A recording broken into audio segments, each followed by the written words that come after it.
yang dilakukan oleh rezim Jokowi hari ini. FMN secara tegas menyatakan bahwa pelanggar hak asasi manusia, merampas hak demokrasi rakyat, yang menginjak-injak rakyat adalah rezim Jokowi. Dengan berbagai kebijakannya yang tadi sudah disampaikan, bahwa rezim Jokowi di periode pertama hingga hari ini terus memperlihatkan watak aslinya sebagai rezim yang anti terhadap rakyat, terus memperlihatkan melalui kebijakan-kebijakannya bahwa rezim Jokowi terus merampas hak-hak demokratis rakyat, termasuk apa yang dihadapi oleh pemuda mahasiswa di kampus-kampus. Kita tahu bahwa kampus harusnya menjadi tempat untuk memproduksi ilmu pengetahuan dan teknologi demi kemajuan rakyat Indonesia, untuk memproduksi seluruh pengetahuan, untuk membebaskan rakyat Indonesia dari belenggu penindasan.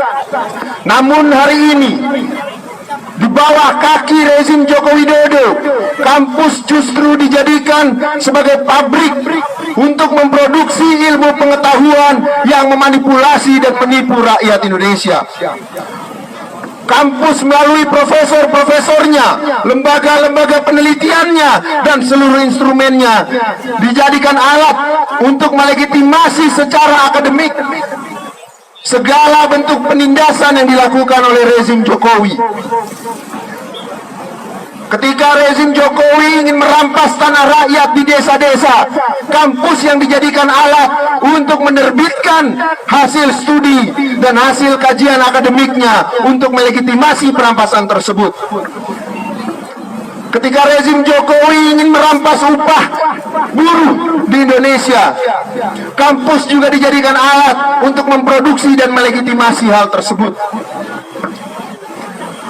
Itulah kenapa kemudian hari ini Front Mahasiswa Nasional di 26 kota yang ada di Indonesia melakukan aksi untuk menyampaikan seluruh persoalan rakyat dan menyampaikan apa yang harus dilakukan oleh pemuda mahasiswa untuk keluar dari belenggu yang dilahirkan oleh tindasan rezim Jokowi. Jokowi di berbagai forum, di berbagai tempat terus memberi ceramah, terus memberi pidato tentang kebersamaan, tentang keberagaman, tentang kesejahteraan rakyat, tentang pentingnya menjaga dan menjunjung tinggi Pancasila. Tapi faktanya, bagi FMN, Jokowi adalah aktor utama yang menginjak-injak Pancasila. Jokowi adalah aktor utama yang anti keberagaman, yang anti kebersamaan dan anti rakyat, kawan-kawan. Karena dengan perintah dan kebijakannya lah dia membunuh pemuda mahasiswa di bulan September dan Oktober kemarin, kawan-kawan. Karena dengan perintah dan kebijakannya lah dia merampas tanah kaum tani di pedesaan, membunuh kaum tani, membunuh kelas buruh secara perlahan-lahan dengan kemiskinan. Apakah itu yang disebut dengan rezim Pancasilais?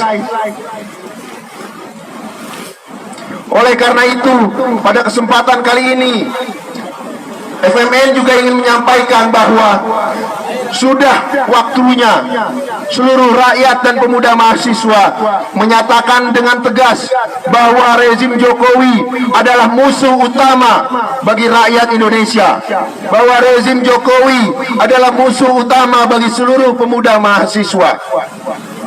Rezim Jokowi yang terus mengabdikan dirinya, mengabdikan pemerintahan ini kepada kepentingan imperialis pimpinan Amerika Serikat, kepada tuan tanah besar, kepada borjuasi besar komprador, tidak akan pernah memberikan sedikit pun kesejahteraan bagi rakyat. Yang ada justru sebaliknya, kawan-kawan sekalian. Biaya pendidikan dan di seluruh Indonesia, di seluruh kampus-kampus yang ada di Indonesia setiap tahun mengalami kenaikan yang signifikan. Hal ini adalah bentuk nyata dari rezim Jokowi yang tidak menginginkan rakyatnya untuk hidup cerdas, yang tidak menginginkan pemuda mahasiswanya memiliki pengetahuan yang tinggi. Di sisi yang lain, perekonomian rakyat terus ditekan, terus diperas, dan terus dirampas oleh rezim Jokowi melalui berbagai skemanya.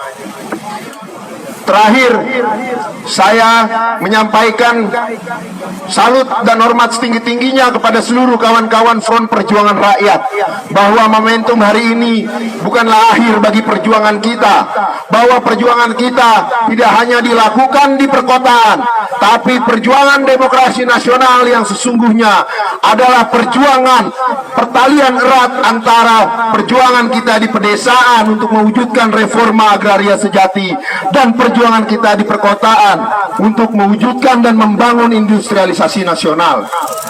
Oleh karena itu, hanya ada satu jalan dan satu cara bagi rakyat Indonesia untuk keluar dari belenggu sistem terbelakang setengah jajahan, setengah feodal saat ini, yaitu melancarkan perjuangan yang keras, perjuangan yang besar, dan memobilisasi seluruh rakyat untuk membangun negerinya, untuk membangun ekonominya, dan berdaulat secara politik, tanpa bergantung pada investasi dan utang luar negeri, tanpa bergantung pada berjuasi besar komprador dan tuan tanah. Demikian yang bisa saya sampaikan dalam orasi politik hari ini. Terima kasih kepada seluruh